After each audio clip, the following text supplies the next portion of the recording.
انا تعبك معايا وعاوز اشوفك بحاجه.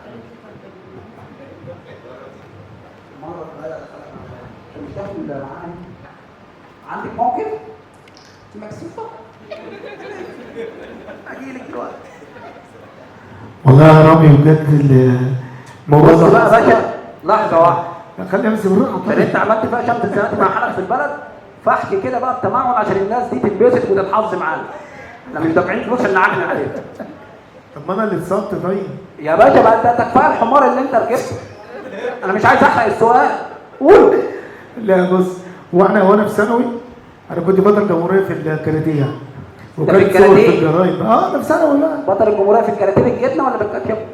حلو قوي الكلام ده. المهم رحنا بقى العيله طبعا في البلد، وعايزين بقى طبعا ايه شاب، وعايزين يجوزونا بالعيله وبتاع، والحريم كلها مستحميه وبتاع، والدنيا جميله. انا عشان عيد غير كده بيركبوا في الدولاب الحريم. وانا جاي بقى من البندر وما شاء الله عليا، فقلت لعم انا عايز اركب حصان في البلد يعني. حصان ولا انت كنت راكب حمار؟ هو قال لي حصان، فانا دخلت لقيت كله صغنن كده. لسه سبت الدنيا كلها وركبت واحد. قال لك ده في حصان في ابتدائي وده حصان في اعدادي، شاء الله ده مخرجين. انا جيت واحد على قد حلو كده ابن حلال يعني، وكل ما امشي يروح داخل في حيطه. ماخ 4 رجول وديل دور واطلع. ما هو ليه ودن، فانا ماسكه من ودنه، انا ايش عرفني بيها؟ كمان انا عايز اترسم على الناس اللي قاعده دي. وماسكه من ودنه وداخل جوه الحيطه. انت كنت بتشوف مانوال مش اوتوماتيك؟ اوتوماتيك ايه يا عم؟ ده كل شويه ويخش. والله كنت كل ما امشي يخش في الحيطه وجسمي يتجرح. انزل ازق واخش. عشان انت بوظت الجاب ديسكريبشن بتاع الحمار دي الكام؟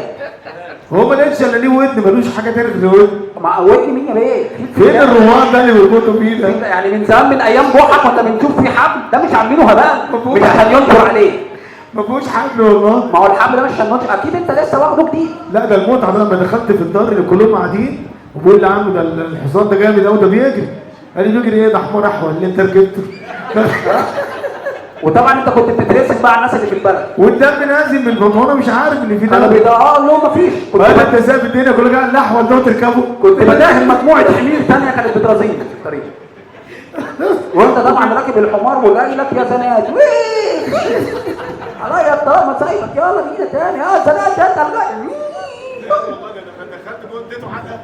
يا باشا. انت يعني في العيد ده كانوا جابوا لك مش هيجيبوا لك تحت شاشه ميكروكرو عايد معانا.